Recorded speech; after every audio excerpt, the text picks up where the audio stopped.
Que a paz de Deus continue vibrando em nossos corações. Nós hoje vamos fazer uma apresentação do Evangelho segundo o Espiritismo. Então, vocês tiveram a do Livro dos Espíritos em 5 reuniões, uma apresentação. Depois tiveram do Livro dos Médiuns em uma apresentação. E hoje nós vamos fazer a apresentação do Evangelho segundo o Espiritismo. É evidente que a maioria de vocês já está apresentada a obra. Mas sempre tem alguém que ainda não foi. Então, vamos caminhar na direção do Evangelho. Explicando o seguinte: a nossa casa é o livro mais estudado, é o curso mais amplo. Ele abrange as reuniões públicas e todas as reuniões com médiuns também, de uma certa forma. Esses slides que vocês veem aí apresentados estão todos na nossa internet, aqui, nesse SET, Estudo Metódico do Evangelho. Qualquer um vai lá e copia. Você pode ter em sua casa também os slides do nosso Evangelho, inclusive usá-los no seu culto, no lar, etc. E o nosso site tem as palestras gravadas do Evangelho por capítulo ou por instrutor, nesses 2 banners da capa do nosso site. Muito bem. A frequência anual desses estudos é mais de 40 mil frequências, contando que as reuniões públicas nossas todas têm esse estudo do Evangelho. O Evangelho segundo o Espiritismo está na Bíblia, está no Novo Testamento. E também no Velho. Por exemplo, no Antigo Testamento, nós temos 14 citações. No Novo Testamento, nós temos 169 citações. Na verdade, o Evangelho segundo o Espiritismo é o estudo da moral do Cristo. Por isso mesmo, nós, espíritas, geralmente nos concentramos no Novo Testamento, no ensino moral do Cristo. A moral do Cristo é a moral espírita. Interessante dizer que em 19 de 28 capítulos que constam no Evangelho segundo o Espiritismo, 19 deles têm citações diretas do Sermão da Montanha. Vocês vejam a importância do Sermão da Montanha. Capítulos 5, 6 e 7 de Mateus e 6 de Lucas. É muito bom ir lá também passar o Sermão da Montanha. Qual o método utilizado por Kardec na elaboração do Evangelho segundo o Espiritismo? Você escolhe. E diz aí em alta voz. Qual foi o método? Não quer dizer? Claro que sabe, mas não quer dizer. Tudo bem. Então vamos ver. O Livro dos Espíritos, o método foi o diálogo, perguntas e respostas. O Livro dos Médiuns, que vocês viram, são as classificações. É o aspecto da pesquisa técnica, científica, vamos dizer. O Céu e o Inferno, que nós vamos ainda ver, é a entrevista com os espíritos que estiveram no inferno, que estiveram no céu, etc. Muito interessante essa obra. A Gênese é uma espécie de análise crítica, que Kardec apresenta muitos aspectos da criação, da evolução, etc., dos seres, dos milagres, das predições, etc. Muito bom. O Evangelho segundo o Espiritismo tem o método, o modelo. O modelo é a moral do Cristo. Tudo que tem no Evangelho segundo o Espiritismo, segue o modelo do Cristo. Assim, por exemplo, nós temos aí uma série de imagens sobre o modelo do Evangelho segundo o Espiritismo. Esta pobre viúva deu muito mais que todos, já pensaram? Esse é o modelo do Cristo. Todo mundo jogando lá milhões para doações e ela vem com 2 moedinhas. Esta pobre viúva deu muito mais que todos, porque deu de sua própria necessidade. Aquele que entre vós estiver sem pecado, atire a primeira pedra, reconceituando o direito de acusações, de julgamentos e até de matar, porque o pessoal estava com as pedras na mão já para atirar na mulher. Começa a atirar. Todo mundo saiu. Meu reino não é deste mundo.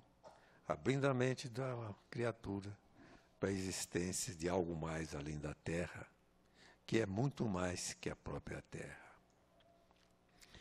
Se um homem não renasce da água e do Espírito, não pode entrar no reino de Deus. E aí está a base da compreensão da justiça divina, que é a lei da reencarnação. Bem-aventurados que choram, pois serão consolados. Nesse ponto, Jesus abriu espaço para as explicações futuras que o Espiritismo viria a dar do sentido do sofrimento na Terra, pois que a Terra é um mundo de expiações e provas, e o sofrimento tem por consequência a libertação do espírito culpado de suas culpas passadas. A fé transporta montanhas, aí nos dá o sentido de muitas coisas relativas ao poder do pensamento que se alberga nos conceitos da existência de Deus, da fé na vida futura e da alma imortal. Amai os vossos inimigos. Isso aí nós não vamos aprender nunca. Vocês podem esquecer dessa lição do Cristo. É muito difícil, mas é fundamental. Eu não vim trazer a paz, mas a divisão. Imagina, o Cristo falou isso. Mexeu na cabeça de todo mundo, né? Até hoje a briga é imortal aí por fora. Todo mundo brigando. Por causa de religião, por causa de fé, por causa de Deus, etc. Ele não veio trazer a paz, mas a divisão. Mas o que ele veio trazer é que vai levar a paz, sim, na evolução futura da humanidade. Eu sou a luz do mundo, compreenda isso, se puder. Bom, o objetivo do Evangelho segundo o Espiritismo, meus irmãos, escolham, arrisquem.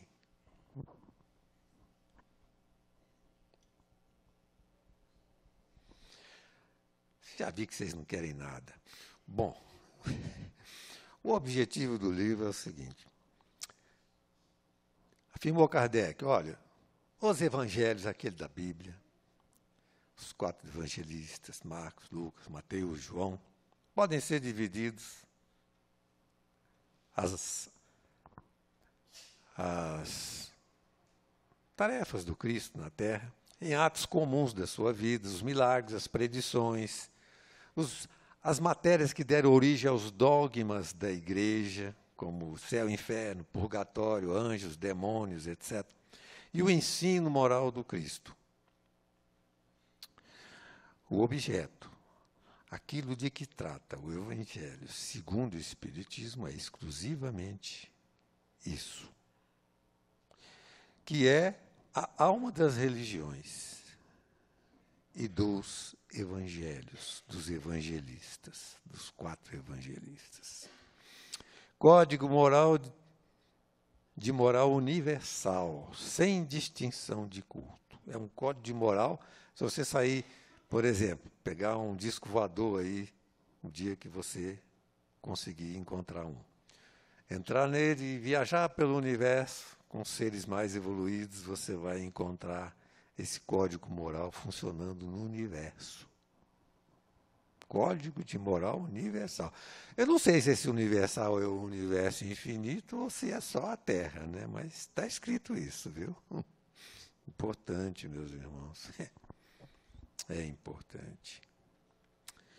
Mas esses outros aspectos foram tratados, por exemplo, atos comuns da vida do Cristo, comentados com muita expressão em obras póstumas, milagres e predições na Gênese, que tem até na capa a Gênese, os milagres e as predições.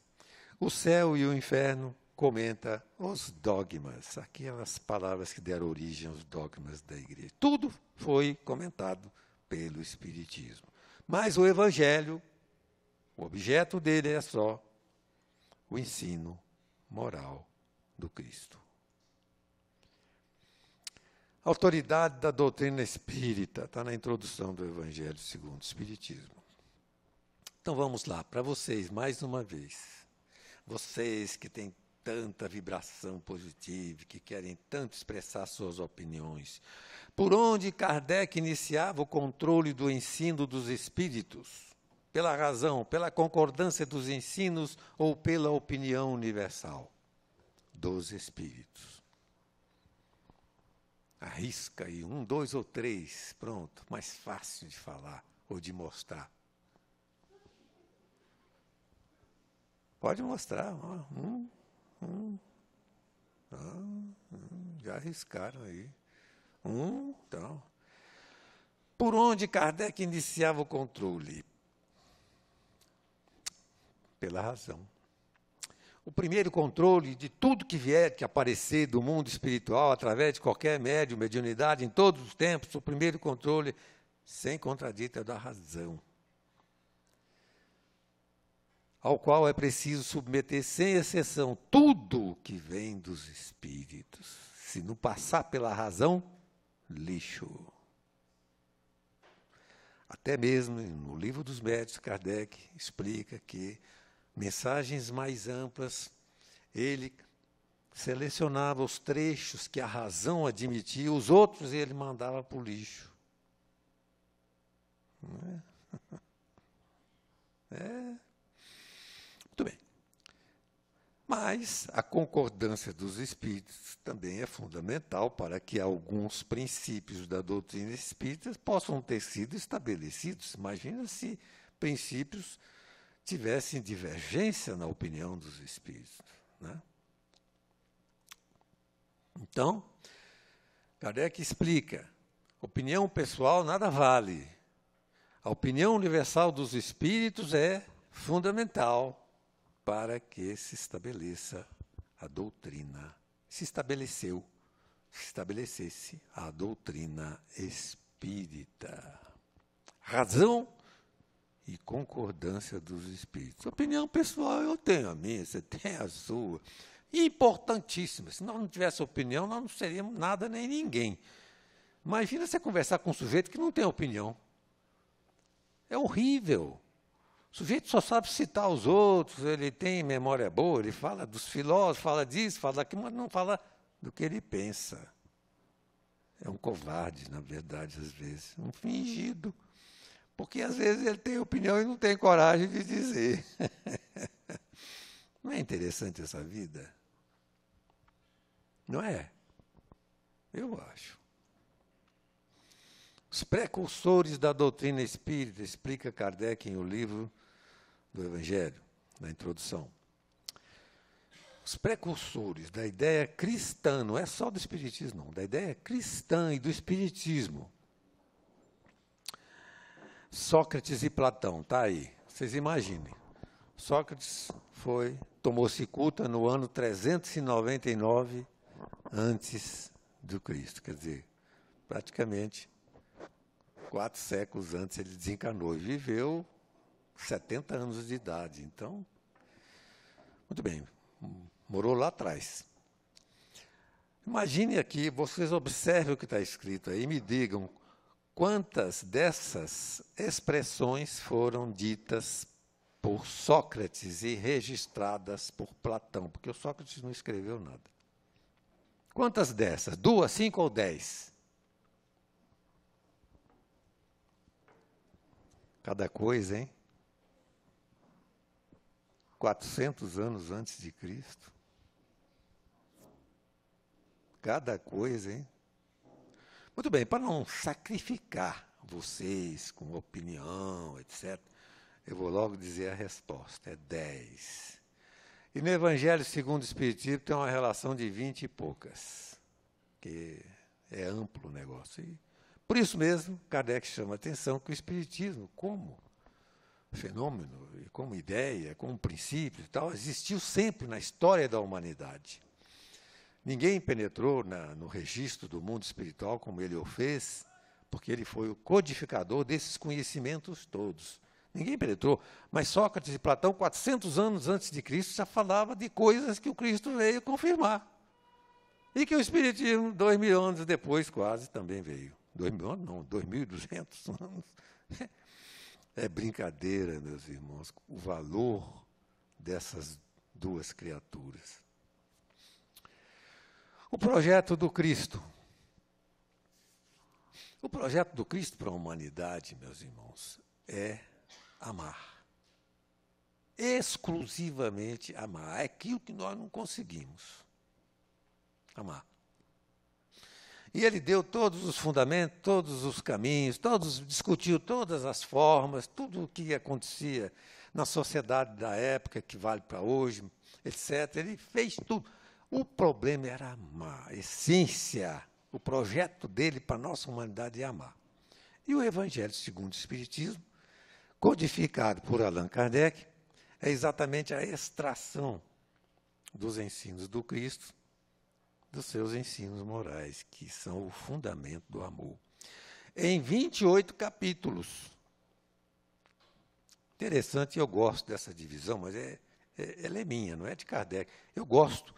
Os 4 primeiros capítulos do Evangelho segundo o Espiritismo nos permitem, quando nós os compreendemos bem, nos permitem amar a Deus. Antes de compreender esses capítulos, é muito difícil amar a Deus. Porque esses capítulos falam, por exemplo, das leis da natureza, inclusive as leis da ciência, as leis morais das religiões, todas, e as leis do mundo espiritual, não é? A vida futura, que é a vida além daquela que nós conhecemos tanto. As moradas, nós ficamos sabendo nesse capítulo que nós moramos numa penitenciária. Vocês querem coisa melhor do que isso? Ficar sabendo que isso aqui não é o reino de Deus? Nós moramos numa penitenciária, meus irmãos. Por isso é que nós somos espíritos rebeldes à lei de Deus. Para amar a Deus, você tem que saber disso. Se você não conseguir saber disso, você não consegue começar o processo do amor a Deus. E a sua justiça. A justiça de Deus está na reencarnação. Todo mundo quer justiça. Justiça, justiça. Você vê a televisão, justiça, justiça. A justiça de Deus é que é a justiça, nesse sentido, que nós falamos, que nós pedimos quando falamos em justiça. E a justiça de Deus se faz através da vida. Das coisas que acontecem naturalmente na nossa vida, através, às vezes, da reencarnação. Nós pagamos por tudo que fizemos de mal e recebemos tudo que fizemos de bem. Então, para amar a Deus, você tem que conhecer esses 4 primeiros capítulos. É interessante. Poxa, você quer amar a si mesmo? A coisa que eu mais quero é amar a mim mesmo. Então eu vou ouvir os estímulos que a mídia me dá para eu amar a mim mesmo, para eu ser feliz. Aí vem a porção de sugestões para que a pessoa mergulhe nas sensações, nas paixões do mundo, nas experimentações inúteis, no sentido de observação das coisas para a vida eterna, que é a vida do espírito, e ela faz todo tipo de experiência para ser feliz. E não é. Porque se conseguisse ser, a gente calava até a boca. Mas não é.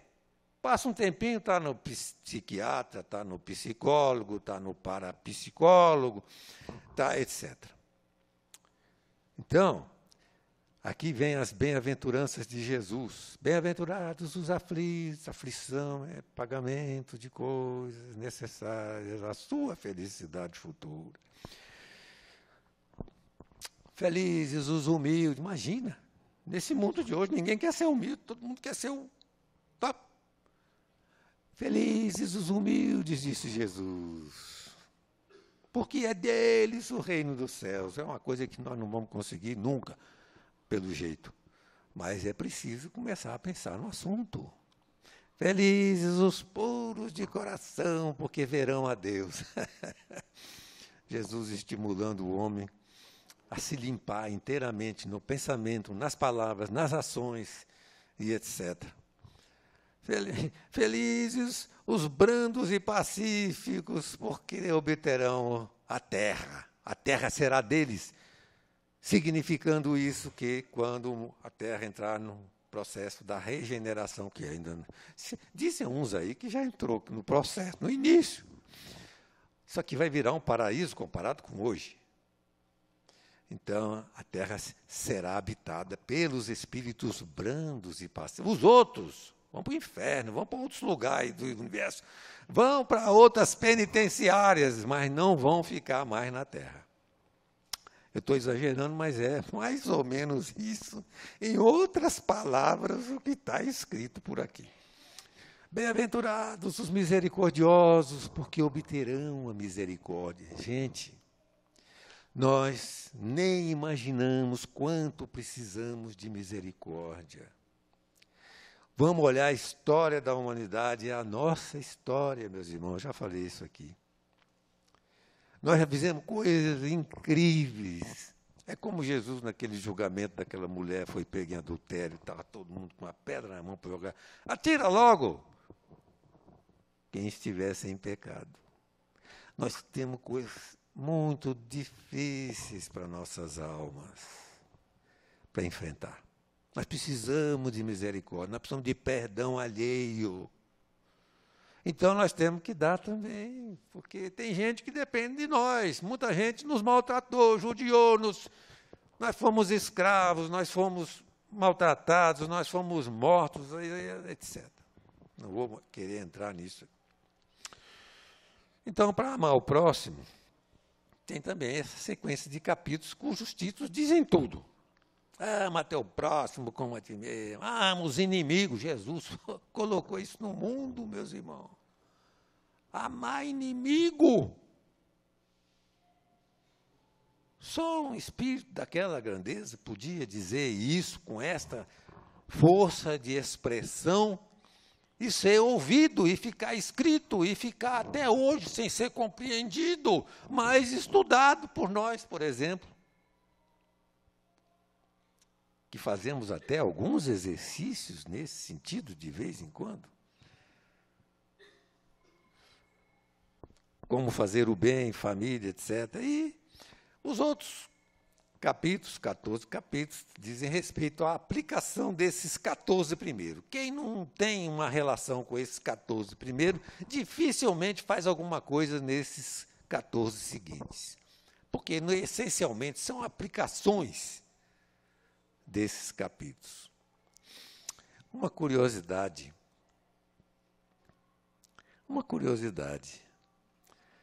Todos esses que estão aí piscando têm citações do Sermão da Montanha. São os 19 dos 28 capítulos. É só uma curiosidade para vocês verem a importância do Sermão da Montanha de Jesus. Falou de tudo, meus irmãos. Tudo. Porque esses outros que não estão piscando têm tudo a ver com esses que estão piscando e só são compreensíveis porque existem as explicações do Sermão da Montanha de Jesus. Muito bem. A contribuição do Evangelho. Todos nós temos aquela impressão de que Evangelho tem só a ver com religião. É ou não é? Vamos falar a verdade, porque de mentira nós já estamos cansados. Vamos falar só a verdade. Todos nós temos essa sensação que evangelho é religião. Só religião. Vocês gostariam de ver que isso não é só isso? Que evangelho tem relação com todos os aspectos da evolução do pensamento humano, em todos os campos da sua atividade? Vocês gostariam de ver uma espécie de explicação disso? Gostariam? Se não gostariam, eu paro aqui. Mas se gostariam, eu continuo. Agora eu quero manifestação. Quem gostaria, levanta a mão, vamos ver. Todo mundo. Só 2 ou 3 que não levantaram. Muito bem. Agora sim, eu vou ficar entusiasmado. Então, vamos continuar. Isso está no capítulo 8 desse livro, Universo e Vida, com o título O Divino Legado. Então, o que eu vou apresentar para vocês? Extratos desse capítulo 8, extratos adaptados, não é adulterados, não, adaptados. Quer dizer, eu corto trechos e tal, mas eu mantenho a ideia original sempre. Lá tem muito mais coisa do que aquilo que eu estou apresentando. Então, vamos lá. O título do capítulo é esse, O Divino Legado. São contribuições legítimas ao progresso da ciência a revelação de verdades científicas, por ela ainda ignoradas, como a contribuição do Evangelho à ciência. Vamos ver quais são as tais. Meu Deus. Um pouco de fermento, levei da massa toda. Então vamos. A pluralidade dos mundos habitados. Jesus dizendo, há muitas moradas na casa do Pai. Ele não falou, tem muita estrela no céu, tem outros mundos. Não, ele disse moradas, é diferente. Mexeu com a cabeça da humanidade. Os cientistas até hoje, os americanos, gastam bilhões de dólares todo ano para descobrir a vida fora da Terra. Eles não falam que é vida humana, porque eles estão procurando bichinhos pequenininhos. Mas, essencialmente, estão loucos para encontrar uma mensagem, que vivem mandando mensagens cifradas desde o primeiro satélite que eles mandaram para fora da Terra. A lei de causa e efeito, ação e reação, do qual a reencarnação é uma das explicações. A base da soberana justiça. Nós vamos comentar um pouquinho mais aí a questão da justiça. Vai aparecer mais na frente. A paternidade universal de Deus, a lei de intercomunicação entre os dois planos. Tudo isso, lei de intercomunicação, é a mediunidade, é a ciência do espírito, na comunicação com a realidade que continua. Porque com Jesus na Terra apareceram fenômenos desta comunicação e as suas expressões deram margem ao desenvolvimento delas.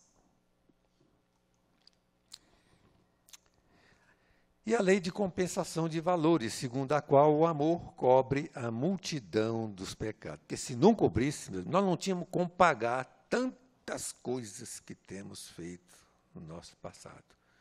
Então, se você quer resolver o seu problema, ame, naquele sentido espiritual da palavra. Ame a quem precisa, o necessitado, o seu trabalho. Faça com amor aquilo que você faz. Ajude aqueles que precisam de você, a dependência do seu trabalho, do seu lar, etc, etc. Ame é a lição para nós. O amor cobre a multidão de pecados. Porque pecado nós estamos assim. Eu não estou falando de vocês, tá? Não joga pedra em mim. Estou falando de mim. Mas já expliquei que vocês também andaram lá para trás na história. Muito bom. Efeitos do Evangelho na ciência. Vamos ver. Quando a lei das reencarnações for compreendida e aceita pela ciência, a psicologia e a psicanálise alcançarão níveis excepcionais de progresso. Mas tem que ser aceita, né? Tem terapias de vidas passadas feitas pela psicologia que não aceita a existência de reencarnação, vida passada, nada disso. É interessantíssimo. Quando aceitar, vai ser muito mais profundo, vai ser muito mais realidade no contato. Psicanálise, etc. Muito bom. A psiquiatria atuará com muito maior segurança e eficácia quando puder entender os ascendentes e os mecanismos da fenomenologia medianímica. Psiquiatria, o psiquiatra lida com obsessores bravos dentro daquele mecanismo, mas não os considera, não pode considerá-los, nem que ele queira. A não ser que seja um espírita que tal, tem alguma condição de manipular a coisa. Porque a psiquiatria em si mesmo não pode, não trabalha com a existência de espíritos. Mas quando trabalhar, já pensou? Identificar processos de influenciação capazes de alterar comportamentos, etc. Não por só transtornos da própria mente da pessoa, mas por assimilação e relação com outras mentes que a queiram prejudicar, influenciar, etc, etc. A parapsicologia encontrará caminhos ilimitados de desenvolvimento quando incorporar aos seus princípios a certeza da imortalidade e as técnicas de intercomunicação dos espíritos. Essa tal parapsicologia já fez tantas coisas maravilhosas, mas ainda fica ali limitada nas universidades a bloqueios do materialismo vigente por causa da ainda não aceitação da ciência da existência do espírito, embora ela já tenha comprovado de outras formas. Medicina. Quando a medicina detectar na mente o fulcro causal e o núcleo controlador de todas as atividades e ocorrências psicobiofísicas, poderá inaugurar nova era para a saúde e o bem-estar dos povos, através da terapêutica da eliminação do ódio e da cupidez, do orgulho e da intemperança. Essas coisas aí trazem doenças, meus irmãos. Emmanuel alcança de explicar isso através da mediunidade de Chico Xavier. É isso a causa fundamental dos nossos processos, das nossas necessidades de passar pelas enfermidades quantas vezes. Ódio. Ódio guardado no espírito, etc. Isso tudo é um problema. A medicina, então, coloca na mente, né, no cérebro, e não na mente, que espírito, aí é sinônimo de espírito, essa mente aí. Muito bem. E provará que Jesus estava certo, garantindo a posse da terra aos mansos de coração. É, a medicina. A medicina. Medicina espírita, aí ele já foi para o lado espírita. No futuro, a medicina espírita, bem servida pela física das radiações e pela química dos fluidos, saberá utilizar os poderes anímicos e as forças da natureza, como fazia o Divino Mestre. Ele não fazia milagre, não. Ele utilizava as forças da natureza, meus irmãos. Ele usava os fluidos, a matéria invisível aos nossos olhos, aos nossos sentidos, e ainda imperceptíveis ao instrumental científico. Ele era consciente do que fazia e atuava na mente, no espírito das criaturas. Vocês lembram que ele até cuspiu no chão, botou no olho de um cego, o caboclo ficou vendo a árvore de cabeça para baixo, aí ele mandou fazer outra coisa, o cara aí viu a árvore de cabeça para cima, vocês não lembram? Usando recursos da natureza, química, acessando fluidos na terra, no solo. Muito bem. Para interromper o sono catalético, libertar possesso e obsidiado, curar paralíticos e cegos, limpar leprosos, devolver a audição aos surdos, a luz, a paz aos desesperançados. Todos os processos do Cristo eram conscientes. Ele fazia porque dominava as forças da natureza. E nós estamos treinando, dando passe, etc., fazendo orações, etc., para conquistar degrauzinhos muito elementares, básicos, daquilo que o Cristo tinha em pleno poder, porque ele tinha a plena ciência. Saber é poder. Nós não temos. Nós nem amamos. Já devíamos estar amando, não estamos. Sociologia e política. A sociologia e a política iluminadas pelo Evangelho deixarão de perder-se no labirinto de complicadas teorizações inconcludentes. É a característica da sociologia. E no abismo de dolorosas experiências. Com a simples aplicação da lei do amor, olha só como é simples. A sociologia e a política resolverão os aflitivos problemas sociais da infância abandonada, da velhice desprotegida, do racismo opressor, só pela lei do amor, do pauperismo das massas, dos ódios de castas e de classes, da exploração econômica de grupos, da prostituição, do desemprego, do vício organizado, das violências oficializadas. Só pela aplicação da lei do amor. Não precisa conversar. Vale a lei do amor, pronto. Tudo isso está resolvido.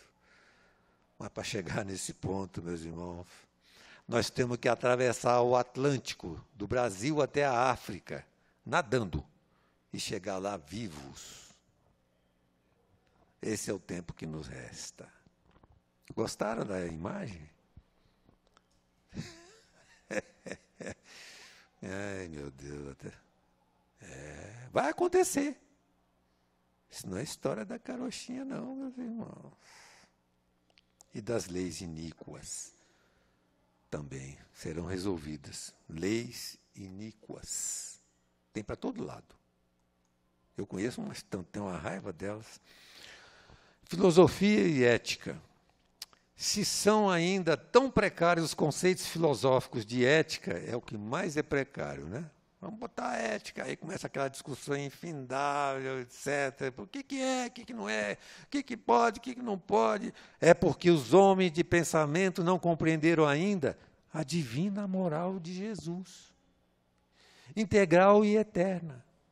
Definitiva e abrangente.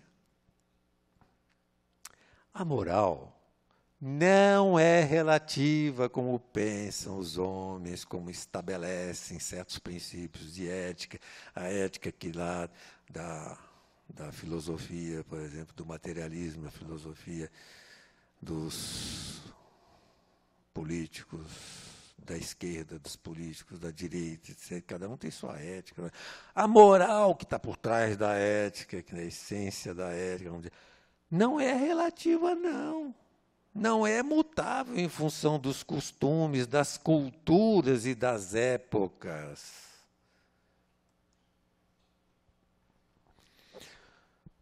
Filosofia e estética. Como mudarão os conceitos de estética quando o bem for no mundo o soberano e único modelo de arte e de conduta? Cessarão as aberrações e as monstruosidades que se impingem como formas consideradas hábeis de beleza. Eu recebi um e-mail outro dia, anteontem, interessante. No museu, está na internet, no museu, um menino esqueceu um óculos. Aí, o que aconteceu? O óculos ficou no chão. Aí o pessoal começou a tirar fotografia do óculos, como se fosse uma peça de arte, levando para casa. É aí que está a nossa profunda ignorância de certos princípios que precisamos todos aprender. Regimes políticos. A filosofia não mais se prestará à coonestação de regimes políticos e sociais de ódio e de rapina. É o que tem hoje. De subversão da moral e dos costumes. Não faltam elementos ligados às forças criadoras do bem, mas no conjunto. A filosofia será a grande propulsora das ideias nobres, alavanca de progresso, incentivadora de sublimes conquistas do pensamento, quando enxertada pelos princípios do amor, da moral do Cristo. Direito, proclamando a paternidade única e universal de Deus. Jesus condenou a velha e arraigada instituição da escravatura. Somos todos irmãos. Porque tem escravo no conceito da escravatura antiga, etc. Bom, e tem os escravos que estão sujeitos às condições da vida mais terrível hoje, né? Escravos da dor, escravos disso, daquilo, que não tem atendimento em nenhum lugar, sofrem. Isso é uma espécie de escravidão também. Definiu a igualdade dos direitos humanos, igualou a mulher ao homem, aboliu os juramentos, eliminou necessidades para justificar os crimes. Tudo isso com Jesus. Tudo isso com o Evangelho, gente. Está por trás do Evangelho, essa força, esse estímulo. A gente, às vezes, não enxerga, porque vê no Evangelho uma historinha de fantasia, né? A gente vê, agora é religião. Vamos ouvir o Evangelho. Fecha os olhos, vê o Evangelho. Ah, sim, Jesus disse, pronto. Aí começa a dormir. Quando está ali a matemática mais profunda, a ciência mais sábia e libertadora da mente humana. Estabeleceu nova luz para clarear o direito de propriedade, limitando-o exclusivamente ao bem comum, com exclusão para qualquer egoísmo de posse. Isso muda o mundo. Isso muda o mundo. Afinal, nós nascemos nus e voltamos para lá sem nada. Sem nada. Ainda hoje está alguém me perguntando como é que é a vestimenta. É aquela com a qual foi enterrado? Eu disse para ele, eu não sei. Parece que a corda nula do outro lado e começa tudo de novo. Igualzinho quando nasceu. Mas é só uma reflexão sumária para levantar o ânimo. Você acorda lá vestido. Direito e justiça, não tenha medo de morrer por isso. Morra feliz, confiante. Direito e justiça. Como o direito humano está ainda longe desses princípios divinos de legítima fraternidade e verdadeira justiça. Provações, conflitos, dor e lágrimas terão de acicatar o sentimento e a inteligência dos homens, para que entendam e aceitem as diretrizes evangélicas como normas ideais para suas instituições. Então, você vê, não é fácil. Tá? Ele mesmo está fazendo essa chamada de atenção, né?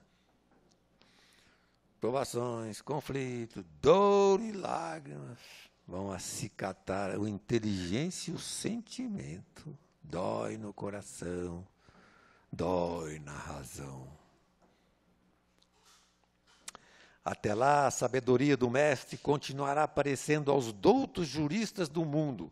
Alguma coisa lírica, irreal, fantasiosa, inaplicável. Até lá.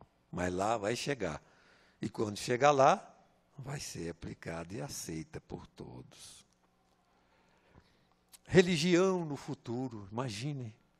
Então, a religião não será mais objeto de exploração entre os seres humanos, nem instrumento de poder político ou de exacerbação de vaidades sociais. As preces sentidas e sinceras não serão comercializadas.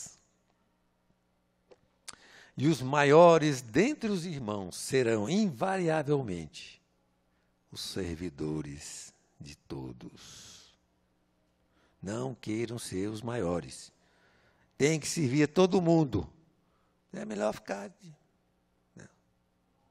Mas esse espírito dessa lição nos coloca, cada um, estimulado a servir a Deus e ao bem.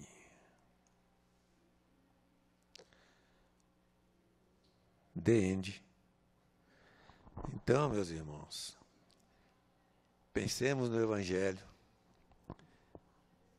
com aquele cuidado. Olha, é o fundamento da felicidade futura para a humanidade como um todo, mas individual, para o nosso espírito no nosso momento atual. É possível, sim, viver com relativa felicidade se aderirmos aos princípios fundamentais do objeto do livro Evangelho segundo o Espiritismo, que são as leis morais do Cristo, desenvolvidas, explicadas, minuciosamente detalhadas nesta obra magnífica, grandiosa, que é o livro codificado por Allan Kardec. Então vamos começar aqui. Temos já 2 perguntas. A primeira é do Eduardo, que está aqui sentado à minha direita. Ele faz a seguinte pergunta. A prece nos liga a Deus, mas qual é a prece? Quer fazer algum comentário, Eduardo? Você leva lá para mim, dona moça? Fazendo favor.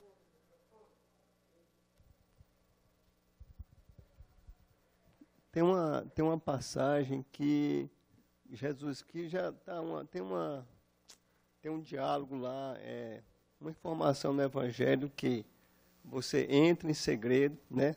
O seu Pai que está em segredo ouve a sua prece, né? O seu segredo, né? O segredo do seu coração. O que eu queria saber é o seguinte: muitas vezes nós fazemos as nossas preces, mas muitas vezes quase todas elas são repetidas. E eu tenho hora que eu sinto que a prece não sai do teto. Né? Eu fico sem saber se realmente eu estou conseguindo fazer essa ligação com Deus ou ainda tem alguma dúvida aí para ser sanada.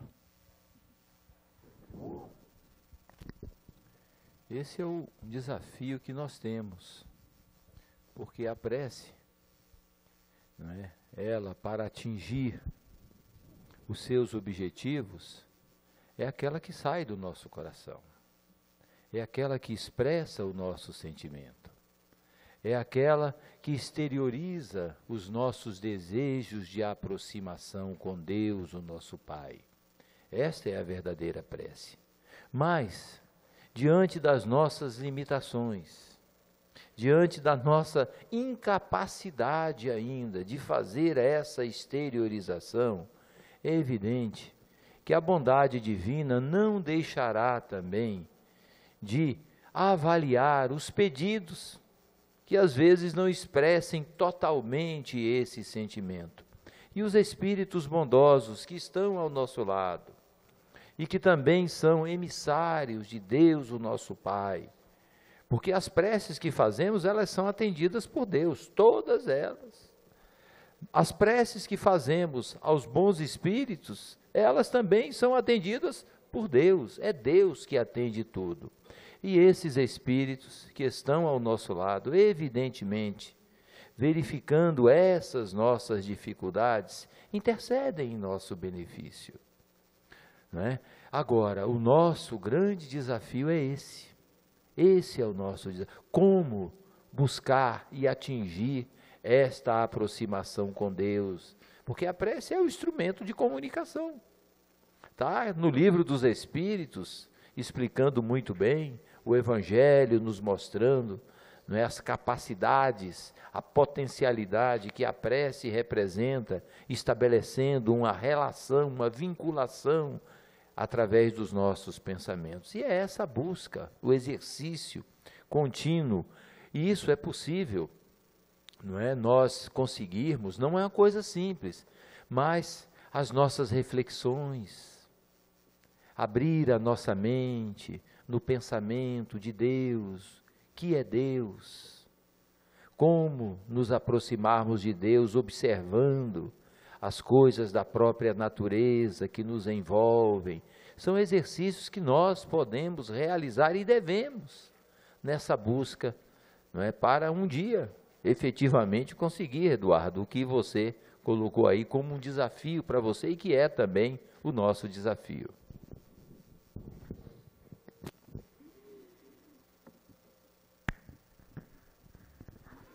Aí dentro do pensamento aí do Eduardo, tem um tipo de coisa de prece que é respondida, vai longe, que é quando a gente está aflito, sofrendo. O nosso pensamento alcança longe. Porque o pensamento é uma onda, como define André Luiz, mento-eletromagnética. Não é uma fumacinha, é uma onda mental.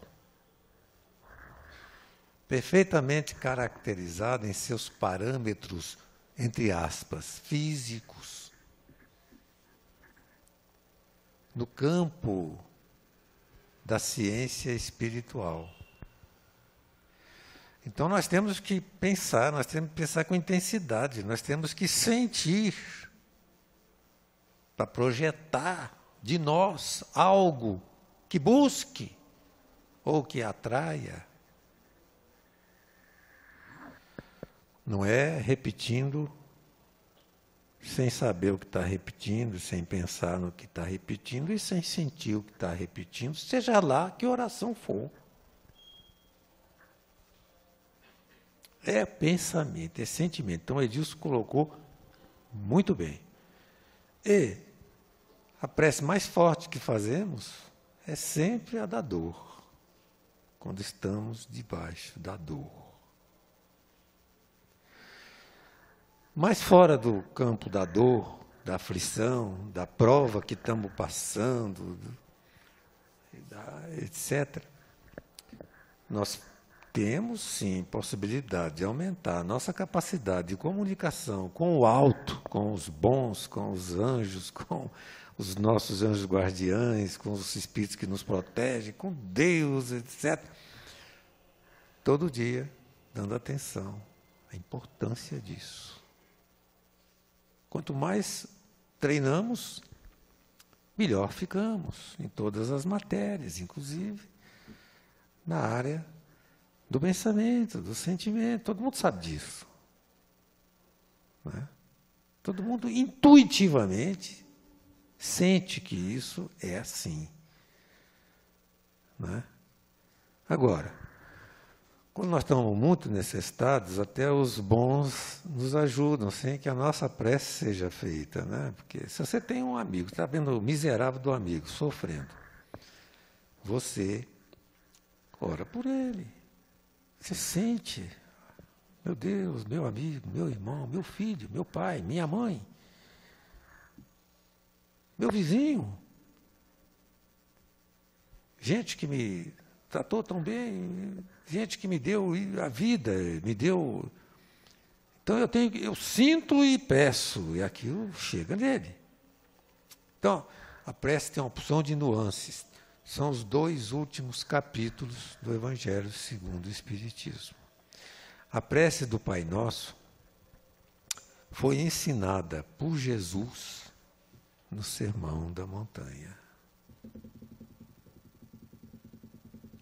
Essa prece do Pai Nosso é uma coisa extraordinária, para ser feita todo dia por todos nós, etc. Exercitando a mente, procurando sentir, vibrar, compreender.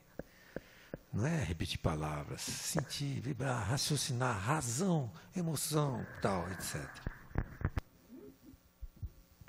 Porque Ô, Eduardo, não, senhor. Agora você aguarda, seu danadinho. Faça a questão por escrito. Toma dele esse microfone aí, gente.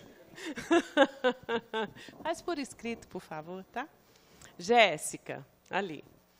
Qual a diferença entre índigos e cristais? Quer comentar, Jéssica? Não?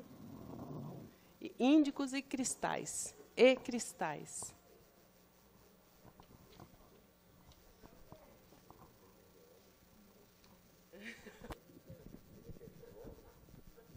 O Gilson não tem nada a ver com geologia, os índigos, não, Gilson.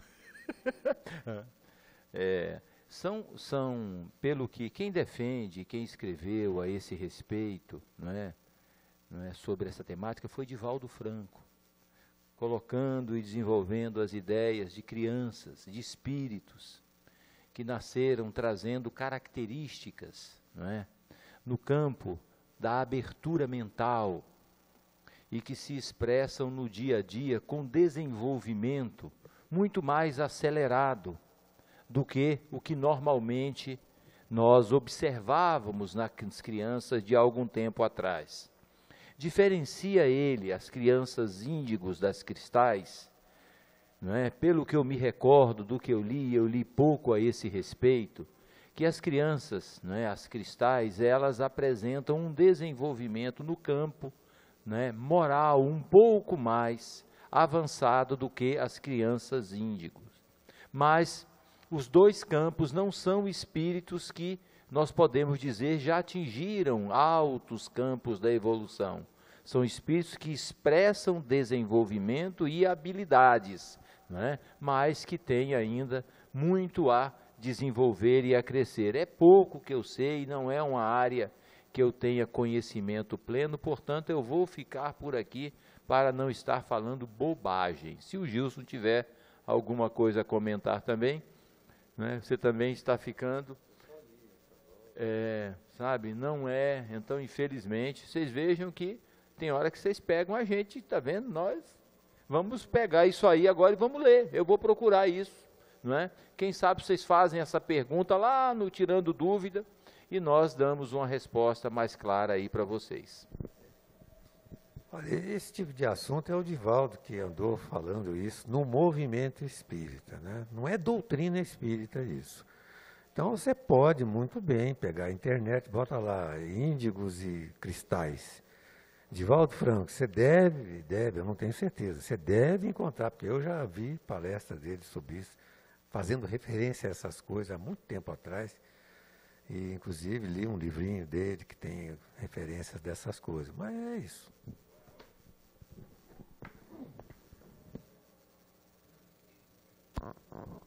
Kelly?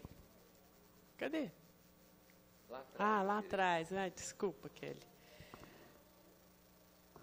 Seu Gilson, o senhor chegou à conclusão, depois de muito estudo, que não aprenderemos a amar nossos inimigos ainda. Não, calma. Ó, Kelly, tá vendo como é? Isso quer dizer que nós não aprendemos a amar a nós mesmos ainda? É isso, Kelly? Ótimo. Depois eu faço a segunda, porque tem outra. Quer fazer comentário, Kelly? Não? Você quer saber de uma coisa? Eu gostei da sua colocação. É isso. Tem tudo a ver. Porque a lei é uma só. Ama a Deus sobre todas as coisas e ao teu próximo como a ti mesmo.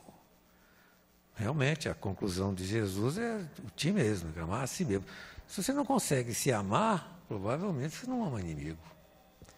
Então, eu acho que você foi muito feliz nessa sua colocação e é como se diz, né? A gente está sempre aprendendo novas formas de enxergar a questão da lei do amor, né? Do Evangelho, do ensino moral do Cristo.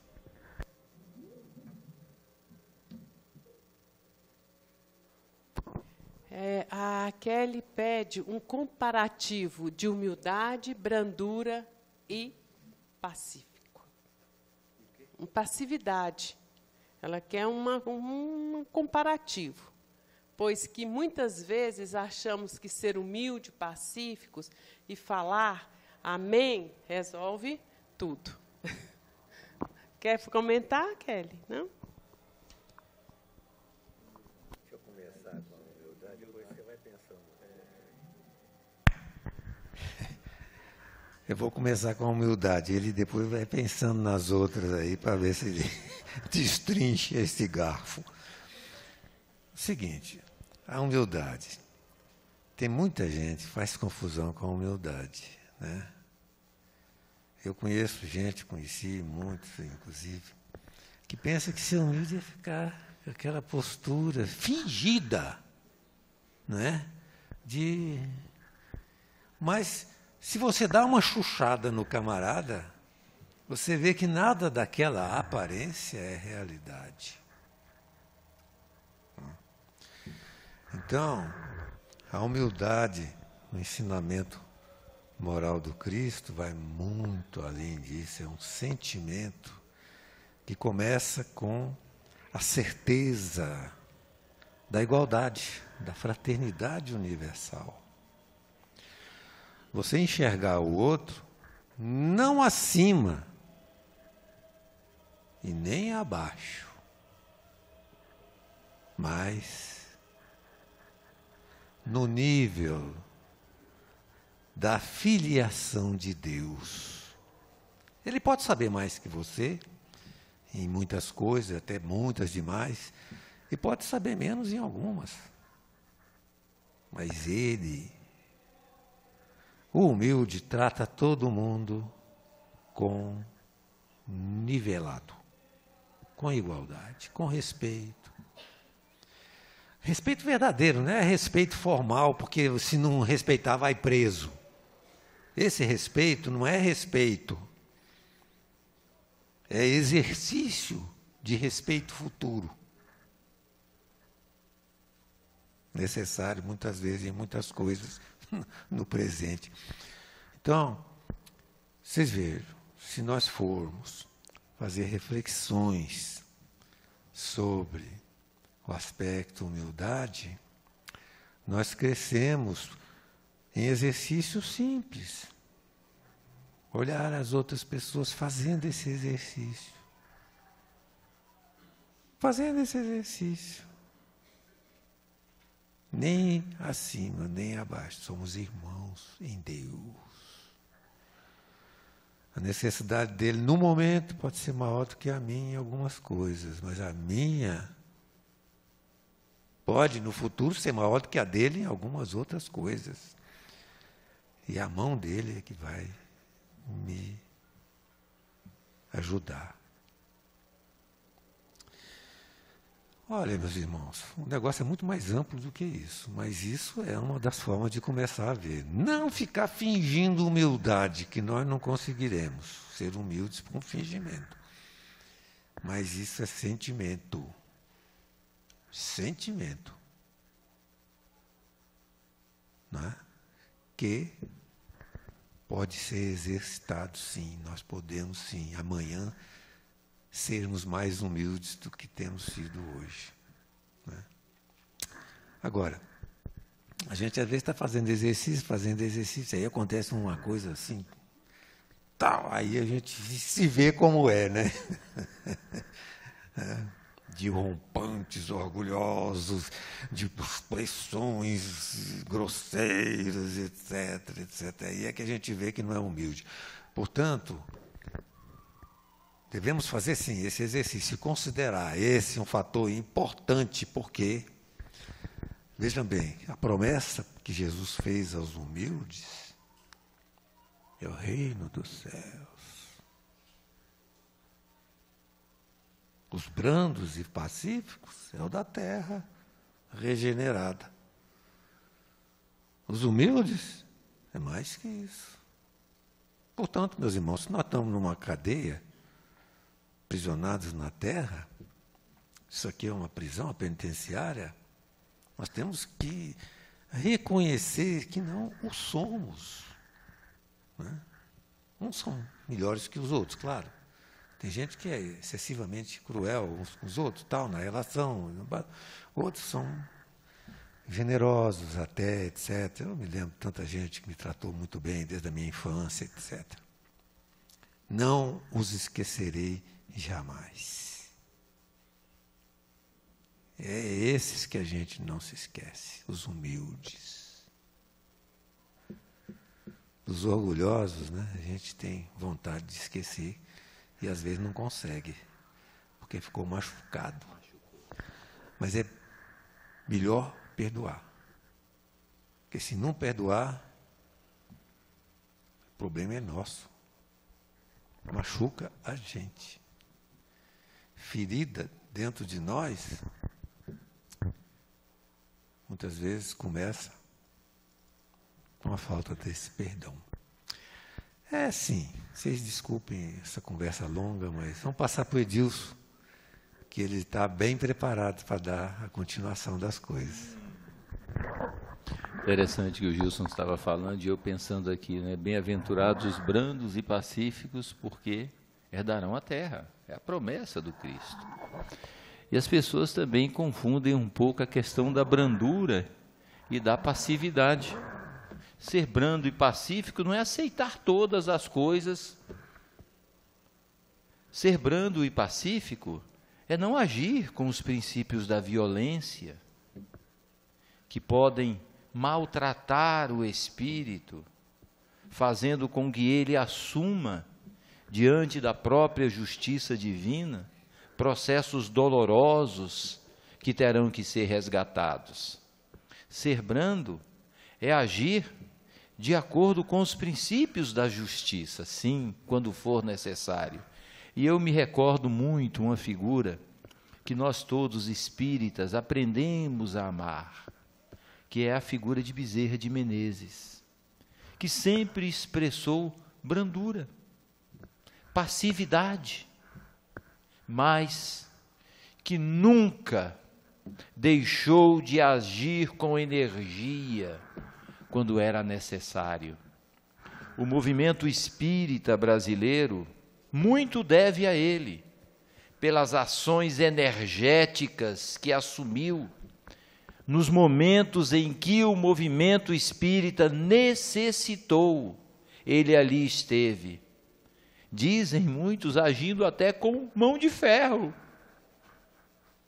mas não deixava em nenhuma dessas ocasiões de transparecer, de levar o sentimento do amor aos seus irmãos, nunca agindo com violência, mas agindo e atuando com os princípios que o Evangelho nos fala, da brandura que são necessários para o nosso espírito desenvolver dentro dele mesmo condições favoráveis de paz, de equilíbrio, mas mantendo princípios que são necessários no campo para o qual nós todos somos colocados a viver, atendendo às necessidades que a vida nos pede, mas respeitando a todos de acordo com as suas necessidades, as suas limitações e tudo mais.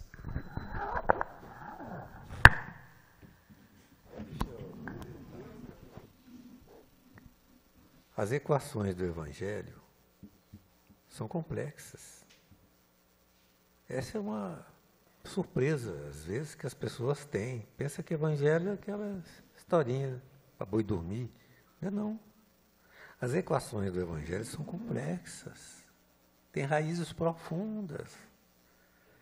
Na nossa inteligência e nos nossos sentimentos. Mexe com tudo na nossa alma. Por isso vocês fazem uma perguntinha, entre aspas, dessa, e podem perceber que nós não temos condição nenhuma de resolver problemas como esse, apesar de ter décadas estudando o Evangelho, não é? Sem poder definir, é isso, é aquilo. Não existe isso e aquilo no Evangelho. Tudo é proporcional à evolução, à compreensão, ao estágio evolutivo de cada um. É um negócio muito sério. Evangelho é a matéria mais difícil que vai ser ensinada nas universidades no futuro. E vai ter essa característica, a mais difícil.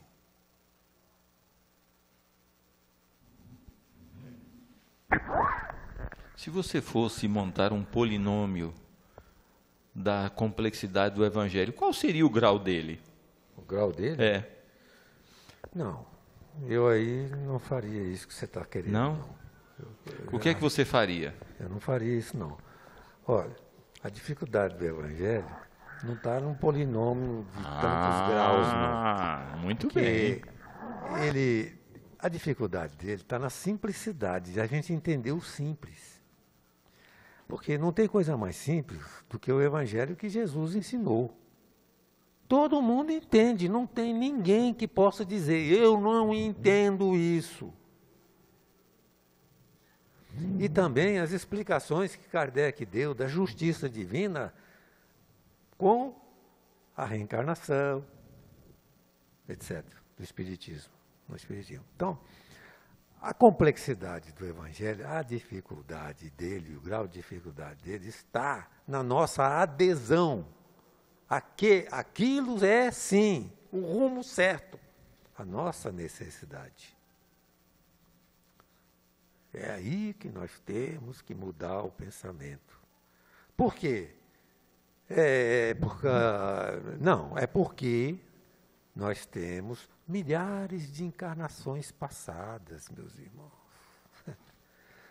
Nós temos reflexos condicionados no nosso espírito, de comportamentos, de ressurgimento de sensações, emoções e desejos e etc., que nós não podemos abafar da noite para o dia. É aí que está a dificuldade. Aderir com a compreensão, a razão e os sentimentos.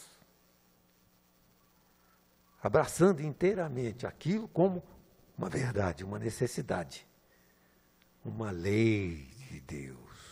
Esse é que é o caminho da nossa...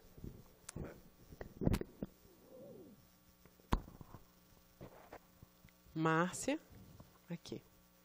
Alguns hospitais já utilizam tratamentos alternativos para a cura dos doentes. Utilizam magnetismo, harmonização do ambiente, cromoterapia, etc. Esse é o começo da espiritualização da saúde? Quer fazer comentário, Márcia? Não? Com certeza, esses processos todos, né, são mudanças que irão influenciar no nosso futuro. Agora, é evidente que esse caminho que o Gilson colocou, não é, da ciência, da medicina, atrás de tudo isso tem a realidade da aceitação e da compreensão da existência do Espírito. No dia que a ciência começar a compreender, a aceitar esses mecanismos, os procedimentos se tornarão mais céleres, se desenvolvendo mais, ampliando o seu campo de ação, como o Gilson falou, não é? Como tratar, por exemplo, no campo da psicologia, alguns mecanismos ligados ao passado sem aceitar a realidade espiritual. Então, são processos que atrás dele nós temos a aceitação da realidade da vida do Espírito, influenciando diretamente em todos os nossos processos.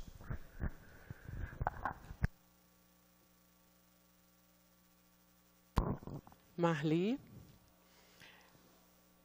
O cenário político que estamos acompanhando é muito vergonhoso por causa da corrupção. Nesse sentido, como a doutrina espírita pode ajudar a justiça material a administrar este cenário político muito triste?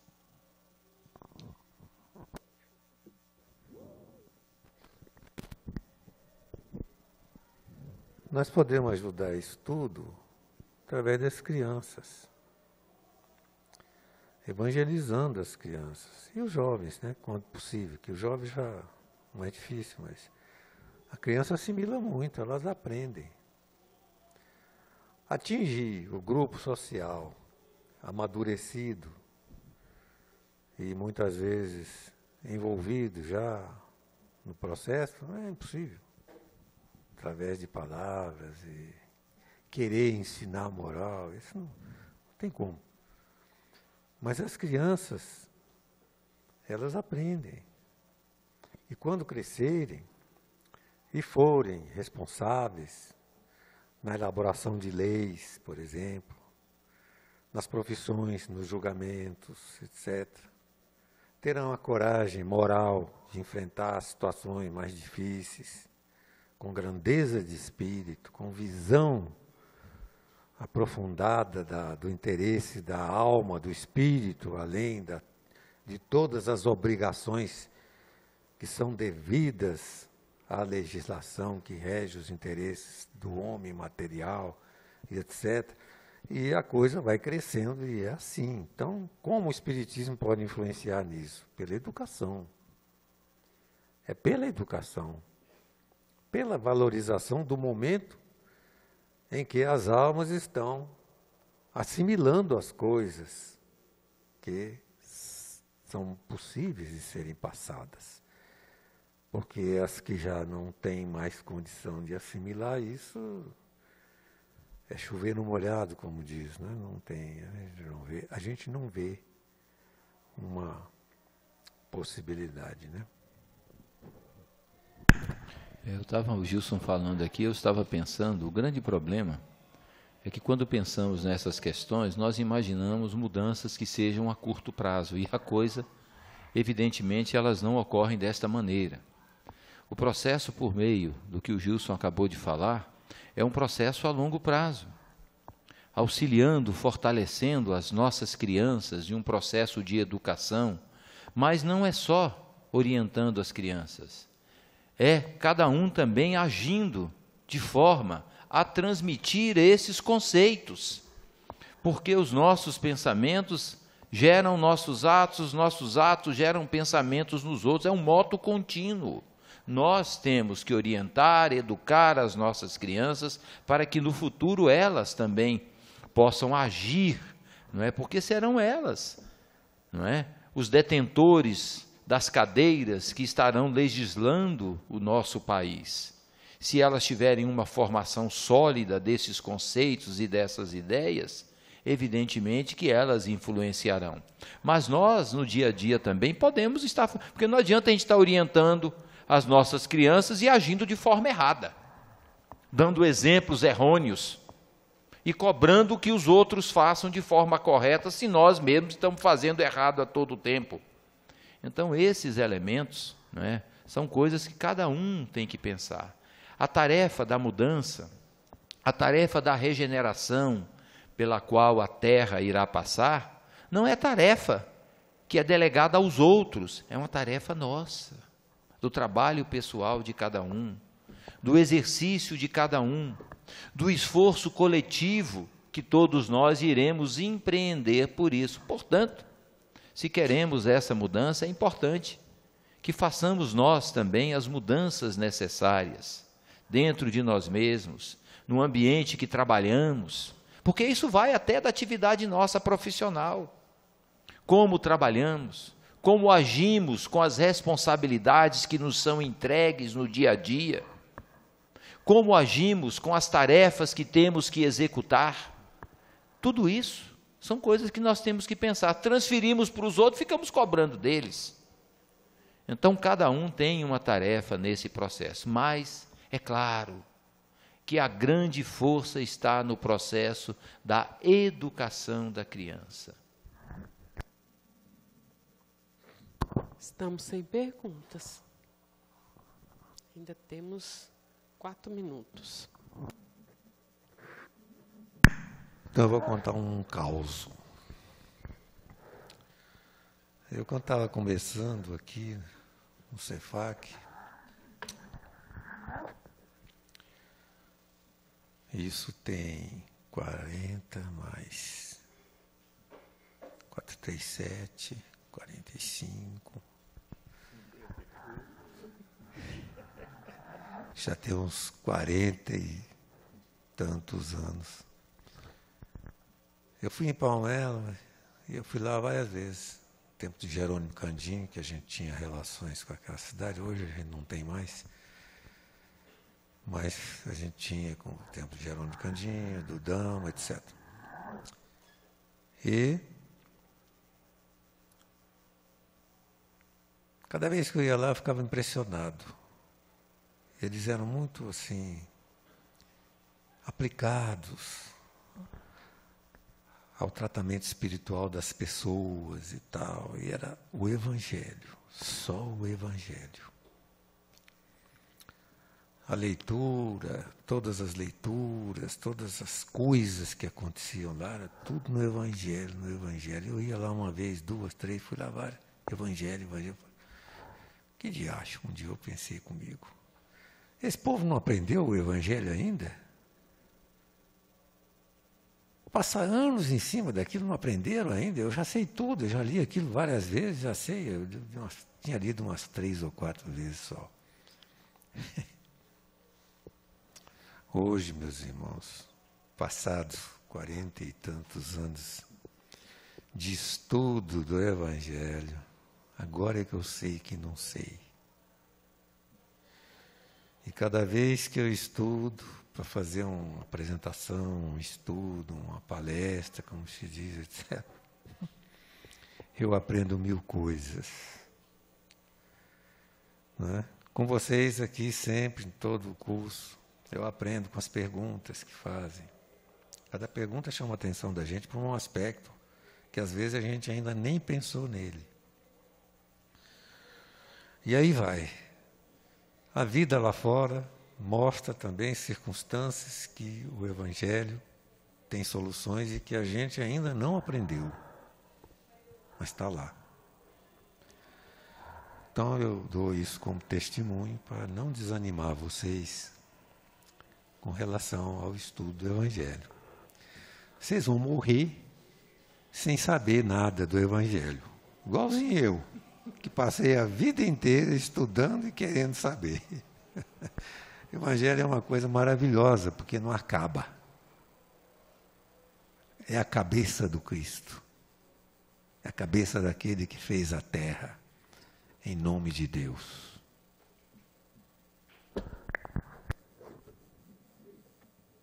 Fazer a nossa prece, né, de encerramento, agradecemos aí as perguntas.